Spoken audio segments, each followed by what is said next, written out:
ഇതൊരു മില്ലാണ്.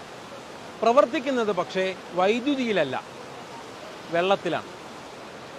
കഥ പറയാം. മലമുകളിൽ നിന്നും ഒഴുകിയെത്തുന്ന അരുവിയെ ഈ മില്ലിനുള്ളിലേക്ക് എത്തിക്കും. വെള്ളത്തിൻ്റെ ശക്തിയിൽ മില്ലിനകത്തെ ഉപകരണം പ്രവർത്തിക്കും.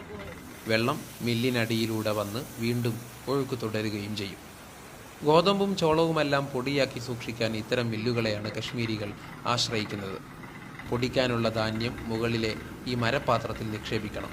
താഴെ സ്ഥാപിച്ച കല്ല് കറങ്ങുന്നതിനനുസരിച്ച് ധാന്യം അല്പാൽപമായി നടുവിലെ ദ്വാരത്തിലേക്ക് വീഴും. അങ്ങനെ വീഴുന്ന ധാന്യം കല്ലിനടിയിലൂടെ വന്ന് പൊടിയായി മാറി നിലത്തേക്ക് പതിക്കും. ഈ മില്ലിൻ്റെ ഒരു പ്രത്യേകത ഇതിൽ 2 ഉപകരണങ്ങളുണ്ട് എന്നതാണ്.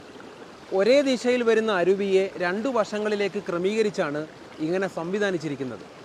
മുകളിലെ മരപാത്രത്തിന് താഴെ നിന്നും ചെറിയൊരു മരക്കഷ്ണം കല്ലിൽ തട്ടി നിൽക്കുന്നുണ്ട്.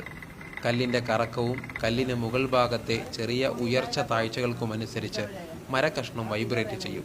അതാണ് ധാന്യം ഇങ്ങനെ അല്പാൽപമായി മാത്രം താഴേക്ക് വീഴുന്നതിന് പിറകിലെ രഹസ്യം.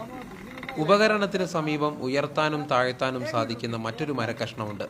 അത് ഇങ്ങനെ ഉയർത്തുന്ന മുറക്ക് ഉപകരണം പ്രവർത്തിച്ചു തുടങ്ങും. ഏകദേശം 100 വർഷം പഴക്കമുണ്ട് ലിയാഖത്ത് അലിയുടെ ഈ മില്ലിന്.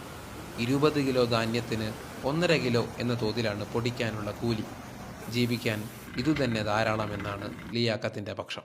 ആവശ്യങ്ങളിൽ നിന്നും പരിഹാരങ്ങളിലേക്കുള്ള യാത്രയാണ് മനുഷ്യനെ ഇത്തരം കണ്ടുപിടുത്തങ്ങളിലേക്ക് എത്തിച്ചത്. പ്രകൃതിദത്തമായ ചെലവില്ലാത്ത ഊർജമായതിനാൽ ഗ്രാമീണർ ഇപ്പോഴും ഇത് തുടർന്നു വരുന്നു. വീണ്ടും കാണാം.